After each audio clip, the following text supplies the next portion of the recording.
não seja puro arbítrio e que, num dos casos, seja literal, em outro caso, seja sistemático, em outro caso, seja psicológico, em outro caso, seja vontade do legislador. A gente viu isso, por exemplo, numa decisão bastante famosa, onde o ministro Lewandowski vai dizer, olha, está aqui as atas da Constituinte, dizem que eles fizeram essa regra para tal coisa, mas eu vou decidir contra isso. Por quê? Por causa da dignidade, da autodeterminação, da igualdade. Então, vejam, então não serve de nada a vontade do legislador, a vontade do constituinte, não serve, mas nesse caso não.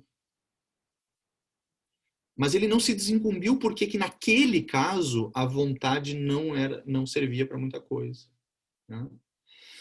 Então, assim, eu usaria... O Tribunal Constitucional Federal Alemão tem a ordem, né? Então ele segue uma ordem, tá? Então, literalidade, né, Wortlaut, depois sistemática, depois vontade do legislador, se for reconhecível, né, se tiver trabalhos preparatórios, exposição de motivos ou alguma coisa assim. Eu não me oponho a seguir essa ordem, mas eu seria muito mais modesto no meu desejo de solução de um problema metodológico no Brasil. É que a gente conseguisse reconhecer uma metodologia usada pelos nossos intérpretes autorizados da Constituição ou das leis. Eu já ficaria muito, muito, muito feliz. Né?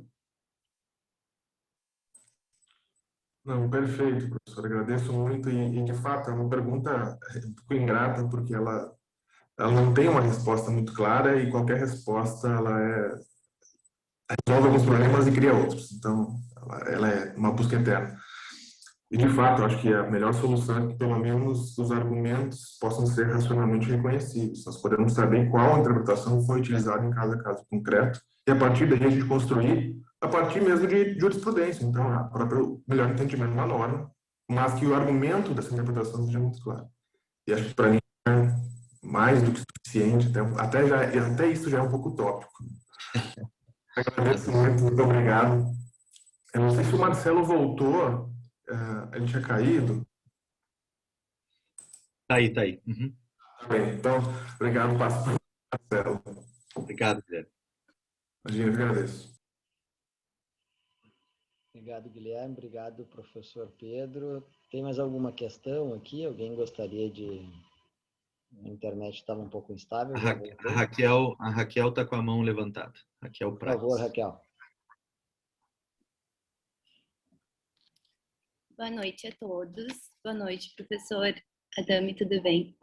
Então, quanto ao que o professor Marcelo Ruivo colocou, né, pelo que eu entendi, quanto à predileção do brasileiro em violar as regras, né, eu fiquei com uma dúvida nesse ponto sobre o que o senhor acha.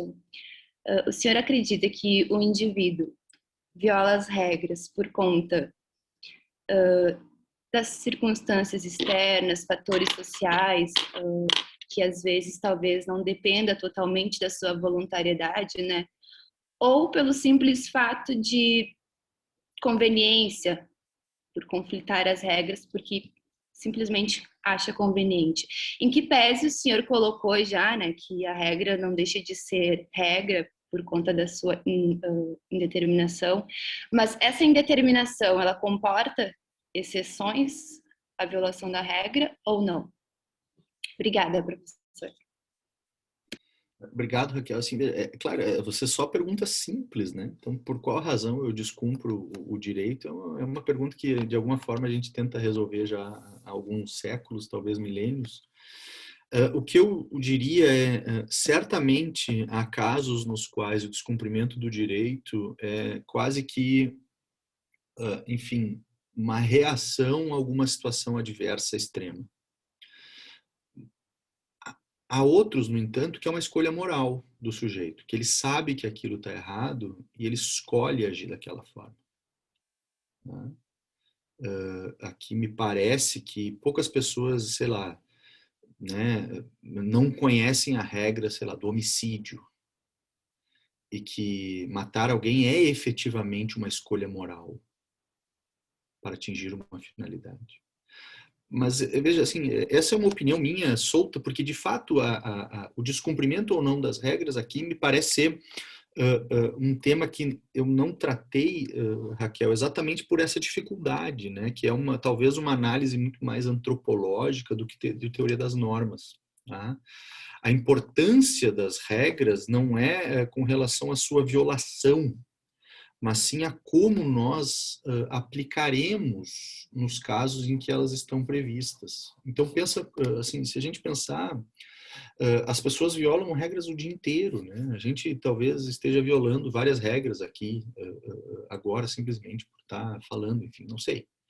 Mas há vários tipos. Violações por desconhecimento, que o direito não permite, simplesmente não permite eu alegar o desconhecimento. Há esses casos extremos nos quais eu não tenho outra opção a não ser fazer aquilo. Tá? E aí há outros, efetivamente, nos quais o sujeito escolhe fazer isso. Tá? Ainda que as condições não sejam as ideais. Mas o descumprimento da regra é uma opção. Tá? Obviamente que isso, enfim, é uma discussão muito mais complexa do que simplesmente dizer que as regras têm que ser cumpridas. E eu não vou defender que as regras têm que ser cumpridas de maneira absoluta, de forma alguma. Certamente há casos nos quais o cumprimento da regra não deve ser exigido do indivíduo, do agente. E o caso que eu mencionei é esse. Se alguém está levando a mãe baleada para o hospital, aplicar a multa de trânsito para esse sujeito, vejam, é descumprir a própria natureza das regras, que servem para os casos médios e nunca para os casos dos extremos. Então, quando eu estou diante de um caso lá na extremidade, certamente eu não posso exigir a aplicação formalista de uma regra. Não. Eu tenho que olhar se naquele caso não há condições suficientes para derrotar a sua aplicação. Ninguém em sua consciência, Raquel, colocaria sua mãe em risco de vida simplesmente para desconsiderar, para descumprir uma regra de trânsito, né? A gente não faria isso. Não, hoje eu quero passar lá em Ipiranga 100 por hora, então vai lá e bota a mãe numa situação de, né, perigosa de saúde, simplesmente para poder... Então, veja, há situações nas quais eu não preciso cumprir a regra. Tá? Ou o descumprimento da regra não acarretará a aplicação da sanção prevista. Mas esses casos são os casos lá das extremidades. É isso. Na maioria dos casos, a aplicação da regra gera mais igualdade, mais estabilidade, mais segurança do que a sua não aplicação. Ainda que nessas extremidades seja muito salutar que a gente não aplique a regra. Que a gente pense, olha, este caso é um caso extremo. Mas não é qualquer caso. Isso que tem que ficar claro. Não é qualquer caso que o juiz diga, esse caso eu não quero aplicar a regra. Tem que ser um caso da extremidade. Um caso no qual, se o legislador soubesse que aquele caso ocorreria, ele teria criado uma exceção. Então, se ele soubesse, por exemplo, que as pessoas ultrapassariam os limites de velocidade para levar parentes doentes ao hospital em urgência, ele teria colocado um parágrafo. O limite de velocidade deve ser observado. Parágrafo 1º. Se estiver levando alguém para o hospital com risco de vida, não se aplica. Né? Ou, sei lá, o animal doméstico do qual se gosta muito. Ou o filho. A gente pode imaginar que existam exceções implícitas. Só que o que a gente não pode permitir é que o intérprete, em qualquer caso, fique incluindo exceções simplesmente para não aplicar a regra. Porque aí a regra não serve de nada. Se ela é uma regra na qual o intérprete está liberado, pura e simplesmente, para incluir exceções, veja, essa regra não tem mais a mesma função. Tá? É isso. Professor, pois é, porque se a regra, se a exceção, como o senhor estava falando, vir a ser regulamentada, ela pode passar a deixar de ser uma exceção, né? Se ela vir a ser. Mas assim, olha, eu percebo também. Eu entendo, Raquel, mas é que assim, há exceções expressas e há exceções implícitas. As implícitas são essas que necessariamente têm que estar na franja. Elas têm que estar lá na extremidade. Essas expressas podem ser simplesmente opções do legislador, né? Então, é proibido cães no ônibus. Aí o legislador vai dizer, e cão guia. Aí ele coloca. Veja, não é que se tornou uma regra, né? Todos podem levar o seu cachorro no ônibus. Não, não, não, não. É uma exceção à regra que diz não leve o seu cachorro no ônibus, salvo se ele for um cão guia. Tá? E, de novo, esse é um caso que, mesmo na inexistência da previsão da exceção, nenhum aplicador diria não pode cachorro guia. Por quê? Porque é proibido o cão. Veja, esse é um caso. Ninguém se torna deficiente visual única e exclusivamente para poder levar o seu cachorro dentro do ônibus. Esse é um caso que está na extremidade, né? Uhum. Eu te interrompo. Sim, não, tudo bem. E também eu acredito que a exceção, a regra, é influenciada também pelo contexto externo, pelas circunstâncias. Por exemplo, como o senhor falou, matar alguém vai violar uma regra moral, enfim, né, uma regra também legislativa. Só que, de acordo com as circunstâncias externas, se eu precisar matar alguém para me manter viva, eu vou violar a regra, eu vou violar uma regra moral e também legislativa, né? Isso. Então, por isso que eu acredito que as circunstâncias externas influenciam. De novo, assim, sem dúvida nenhuma, mas elas influenciam única e exclusivamente para saber se o caso está na extremidade ou não. Mas não para saber se aquela regra é aplicável, veja, é para saber se eu derroto a regra ou não. E nesse caso que tu menciona, que é o da legítima defesa, eu tenho uma exceção. Então, veja, não há nenhuma dificuldade. Se eu tiver que matar para garantir a minha vida e a agressão for, eu não me lembro, Marcelo, mas a agressão for iminente, né, e for, eu não sei qual é lá, penal, né, essas coisas do penal aí é só para quem gosta de ganhar muito dinheiro, né, eu fiquei fora dessas coisas porque eu gosto de estudar, né, Marcelo? Então, veja que a gente pode... advogado tributarista, né? Tá bem. Eu só Mas... queria lembrar aqui, Pedro, que talvez o primeiro caso que tu trouxeste tem mais uma regra que incide, que é do estado de necessidade, né? Também não é nada novo. A gente está falando aqui de regras pensadas já no direito romano e depois tornadas leis nos países, né? E são regras que têm as suas próprias exceções, né? E, de novo, e ninguém diria isso. E vamos pensar, eu não sei se a insignificância ela é prevista ou não, ou ela é uma exceção implícita, tá? Mas vamos imaginar que não exista previsão da insignificância no direito brasileiro. De novo, ninguém diria aqui, né, que a pessoa se colocaria numa situação, enfim, sei lá, de furto, não, enfim, a insignificância está bem, mas sei lá, de furto famélico, né? Eu estou passando fome simplesmente para cometer o crime e não ser punido. Ninguém faria isso. E é isso que é uma das condições para derrotar a regra, né?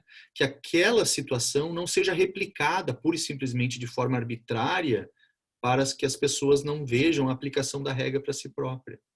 Tá? Então, de novo, assim, certamente há casos nos quais o contexto é muito relevante, Raquel. A verdade, no entanto, é só que a gente tem que criar alguns bloqueios para que o aplicador não fique considerando o contexto antes mesmo de considerar a regra. Porque aí o contexto, e aí a gente está falando de direito penal, pode ter certeza, ele vai ser seletivo e sempre contra os mesmos. A seletividade do direito penal é sempre contra os mesmos, né? Não é contra aqueles que a gente não a análise do contexto vai ser sempre contra os mesmos. E as regras, a aplicação formalista das regras, não, ela vai botar todo mundo na mesma vala. Tá?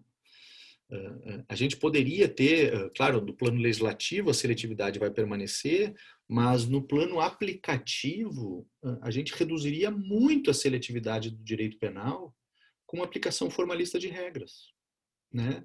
Com a posse de 300 munições privativas do Exército e 40 quilos de maconha, seja simplesmente uma apreensão e o cara, aquele do STJ, Gamba pode me ajudar, que era 2 gramas, ou 7 gramas, ou 12 gramas de maconha, seja tráfico, né? Veja que a aplicação efetiva aqui, não seletiva, ela seria muito salutar. Mas, de novo, a gente sempre vai pensar no caso bom. Tu está pensando no caso bom. Eu quero que tu pense no caso ruim, do juiz que queira decidir contra determinada pessoa porque ele é preconceituoso, porque ele não gosta daquela pessoa, ou porque ele está brabo, ou porque ele é preguiçoso, e assim por diante.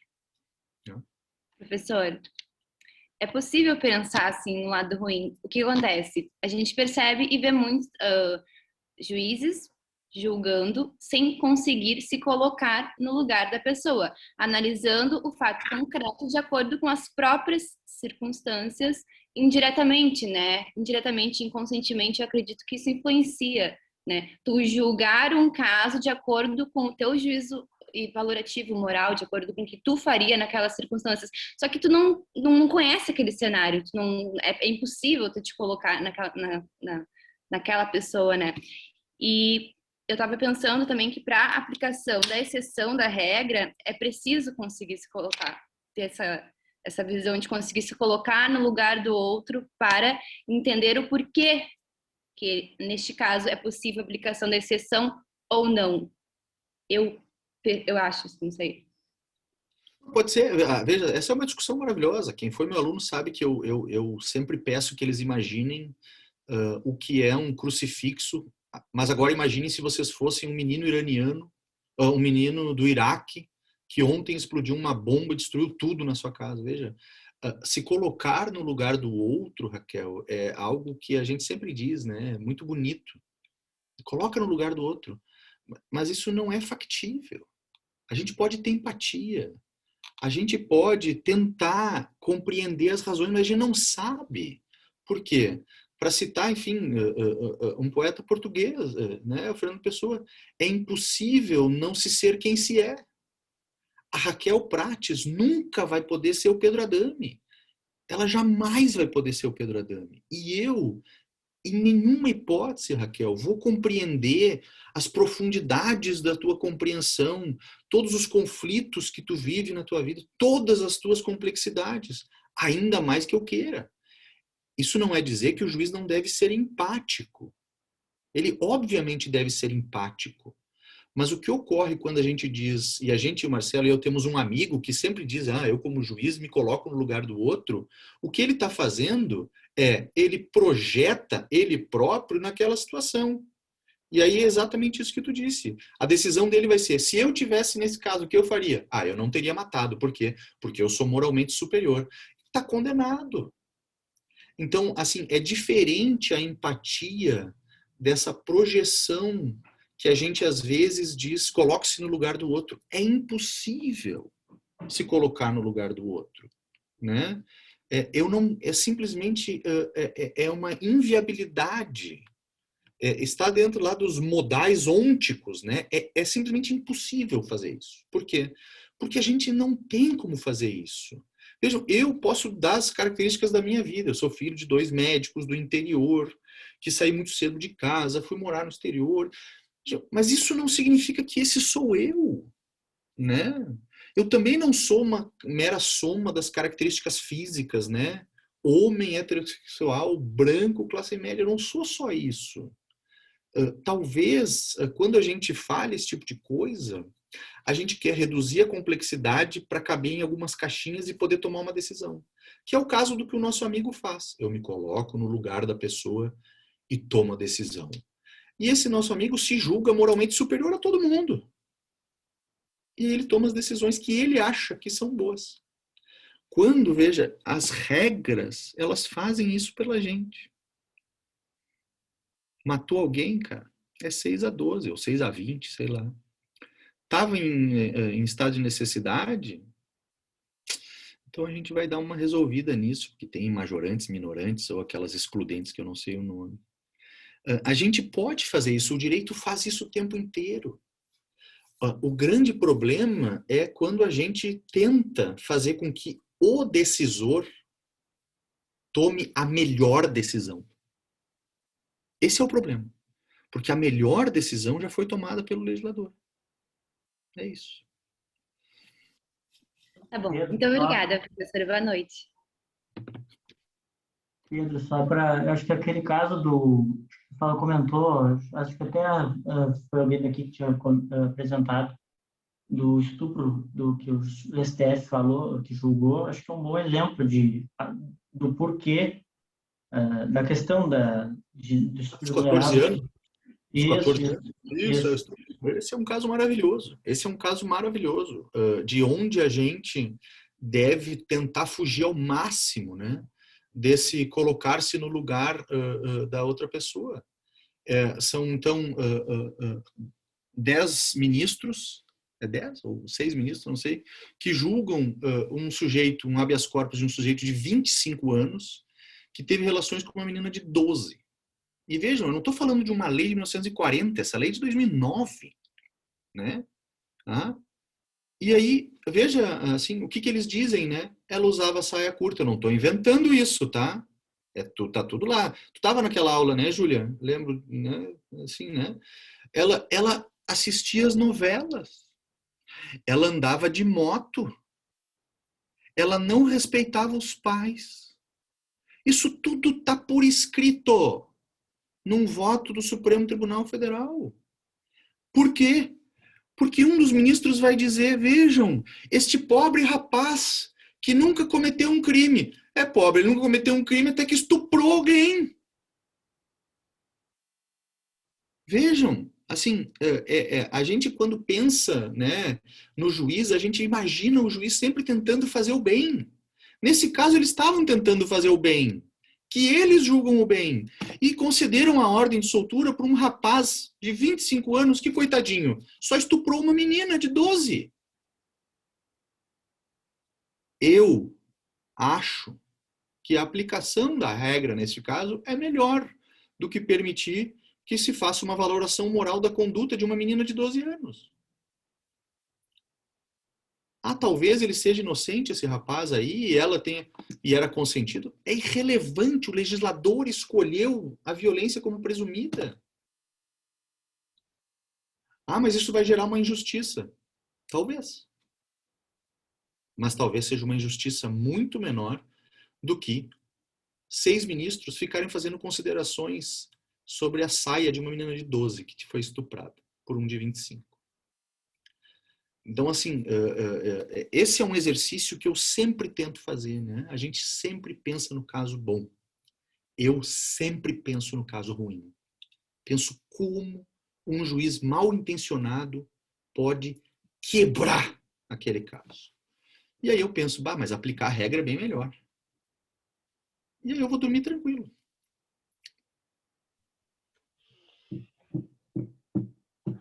Bom, eu acho que esse caso que foi trazido aqui, ele renderia talvez um novo encontro, porque nós temos que saber quais são os critérios legais da prisão, né? E não propriamente a avaliação da prova que foi feita pelos ministros.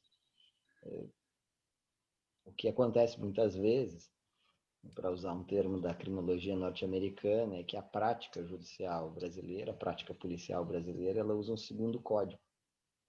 Ela tem um second code. Ela tem um código. Só que essas regras desse código também não são sempre cumpridas. Razão pela qual a igualdade, mesmo no segundo código, não é igual.